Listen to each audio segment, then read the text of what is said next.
aku dan keluargaku pindah ke sebuah daerah yang ada di selatan dan secara otomatis aku pun terpaksa harus pindah sekolah juga. Aku berpindah ke sebuah sekolah yang bernama SMA Merdeka di bangku kelas 2 SMA. Dan aku pun mulai untuk beradaptasi dengan lingkungan sekolah baruku itu. Pada hari pertama sekolah, aku merasa kurang nyaman karena belum mempunyai teman yang bisa aku ajak mengobrol. Dan pada hari itu juga, aku harus pulang agak malam karena aku menyelesaikan tugas yang diberikan guru. Aku pulang sekitar jam 6:30 malam.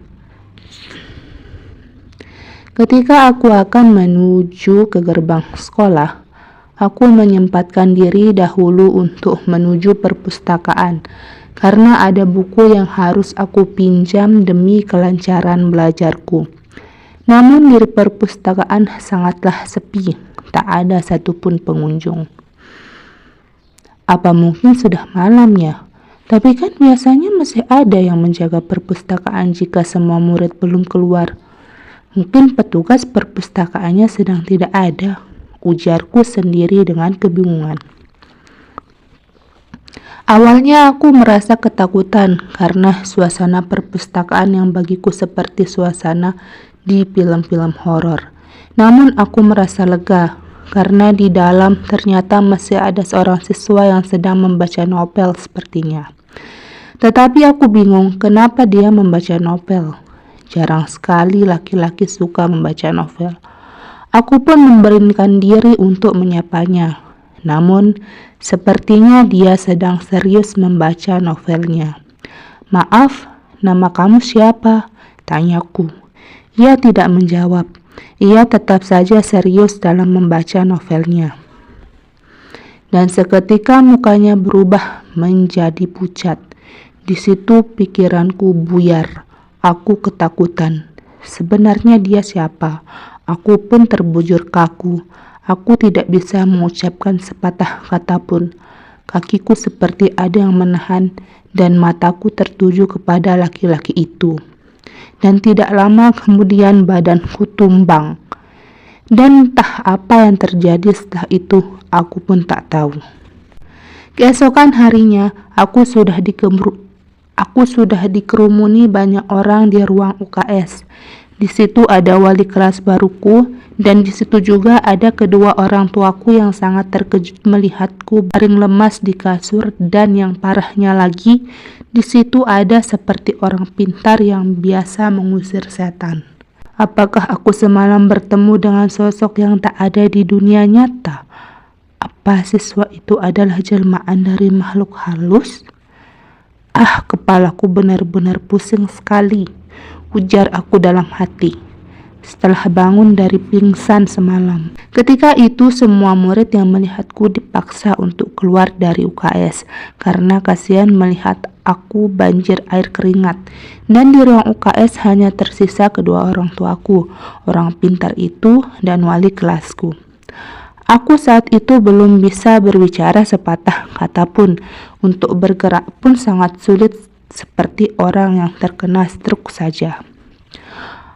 Orang pintar itu sedang membaca sebuah doa di depan mukaku sambil memegang sebuah botol aqua, dan setelah itu meminumkannya kepadaku. Tidak lama kemudian aku terlelap dalam tidurku. Namun sebelum itu aku melihat seorang laki-laki yang semalam di sebelah mamaku yang sedang menangisi keadaanku, dan mataku pun semakin berat dan akhirnya terlelap. Dalam tidurku itu aku mengalami mimpi yang cukup buruk. Aku bertemu dengan sesosok laki-laki yang aku temui di perpustakaan sekolah semalam. Dan lebih mengejutkan lagi, dia bersimbah darah. Dan dengan mata yang begitu melotot ke arahku, ia pun berteriak kepadaku, "Kembalikan aku tidak tenang. Kembalikan aku tidak tenang." Seketika itu aku terbangun dari tidurku.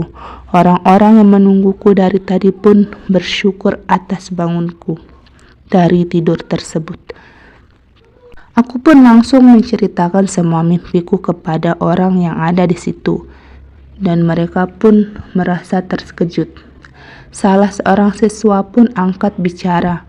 "Apa ini ada hubungannya dengan kematian Kevin?" tanya siswa tersebut. "Jaga omongan kamu tidak tahu apa-apa tentang kematian Kevin," ucap Pak Tono, wali kelasku. Aku pun tidak menghiraukannya, dan aku pun langsung disuruh pulang ke rumah oleh pihak sekolah karena kondisiku yang tidak memungkinkan untuk melakukan kegiatan pembelajaran. Di rumah aku sangat merasa lelah. Ayahku kembali pergi bekerja sementara ibuku menemaniku karena ia takut terjadi apa-apa lagi terhadapku. Aku menaruh rasa curiga dengan nama yang disebutkan siswa tadi di sekolah.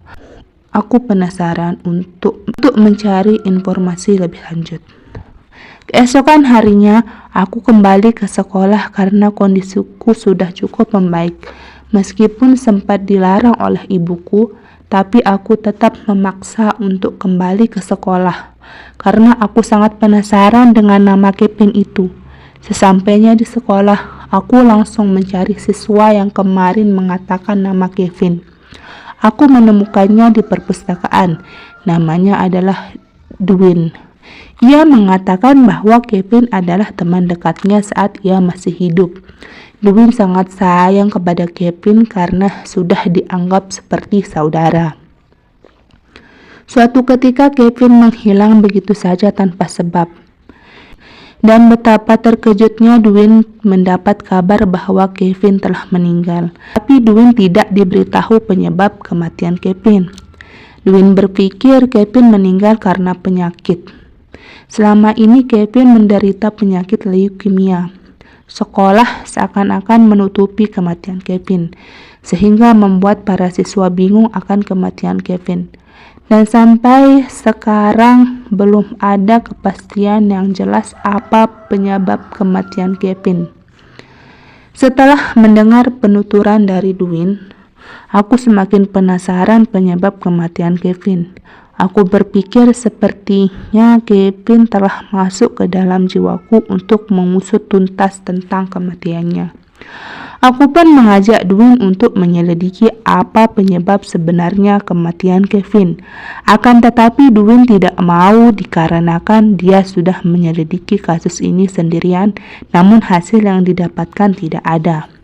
Aku terus memaksa Dwin untuk menyelidiki kasus ini lagi, dan aku berpikir jika Kevin meninggal bukan disebabkan oleh penyakit yang dideritanya, melainkan dibunuh oleh seseorang. Dan aku pun ingat saat kemarin Pak Tono menyela pernyataan Dwin. Wajah Pak Tono seperti wajah yang ketakutan. Sejak kecil aku mempunyai insting yang sangat kuat. Oleh sebab itu, ketika aku melihat ekspresi dan sikap Pak Tono, aku berasumsi bahwa Kevin meninggal karena dibunuh oleh Pak Tono. Tapi ini semua tidak masuk akal karena aku baru saja masuk sekolah ini. Aku tidak tahu seluk-beluk kepribadiannya. Aku terus merayu Dwin agar dia bisa menemaniku untuk menuntaskan kasus ini dan memecahkan jawaban atas pertanyaan-pertanyaan yang timbul di pikiranku. Akhirnya Dwin pun mau. Kami pun langsung saja menuju perpustakaan untuk mencari bukti karena Dwin suka sekali membaca novel dalam perpustakaan ini. Untungnya perpustakaan sedang sepi. Ketika berkeliling, aku tak sengaja menjatuhkan buku.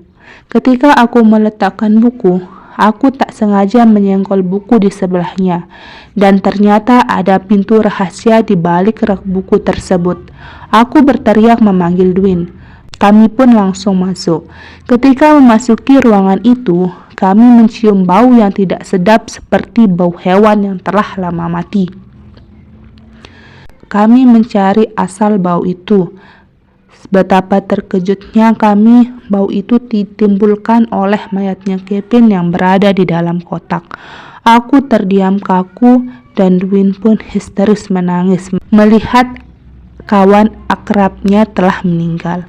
Kami melihat tubuh Kevin berlumuran darah dan ada pisau yang masih tertancap di perut Kevin. Ketika Dwin ingin membuka kotak itu, tiba-tiba ada suara pintu terbuka. Kami bersembunyi di balik meja. Apa yang dipikiranku dari tadi ternyata benar adanya. Pak Tono memasuki ruangan ini sambil tertawa bias. Tidak akan ada yang tahu bahwa kau ada di sini, Kevin, sekalipun itu sahabatmu. Hahaha. Tidak ada lagi penghalang bagi anakku untuk mendapatkan juara kelas karena engkau sudah mati. Dwin begitu marah karena mendengar ucapan Pak Tono. Dia langsung keluar dari persembunyian dan memukul Pak Tono dengan keras. Saat Dwin dan Pak Tono berkelahi, aku langsung memberitahu kepala sekolah dan juga ayahku. Tak lama itu Pak Tono mengeluarkan pisau untuk menyelakai Dwin. Dari mana kalian mengetahui tempat ini? Kenapa kau membunuh sahabatku? Padahal kau ini guru kesayangan Kevin. Karena dia anakku setiap hari menangis. Anakku tidak mau datang ke sekolah karena nilainya selalu di bawah Kevin. Kau seperti tidak punya akal sehat. Itu bukan salah Kevin. Itu salah anakmu sendiri yang kurang berusaha. Ujarku berapi-api. Pak Tono langsung melihat ke arahku dan ingin membunuhku, namun ditahan oleh Dwin. Akan tetapi Dwin kalah kuat menyebabkan tangannya terluka. Pak Tono mengejarku dan menangkapku. Ketika dia ingin menancapkan pisau ke perutku, beberapa polisi datang menyelamatkanku. Bukan hanya polisi, ayah, kepala sekolah, beberapa guru dan murid pun banyak masuk ke ruangan rahasia itu. Aku tak percaya kau melakukan ini, Pak Tono, ujar kepala sekolah. Kepala sekolah begitu kecewa dengan Pak Tono karena dia adalah guru kesayangan semua murid yang ada di sekolah ini. Dia selalu sabar menghadapi murid yang bandel, tidak pernah memarahi murid. Akhirnya Pak Tono dibawa ke kantor polisi dan jasad Kevin pun dimandikan dan dikuburkan.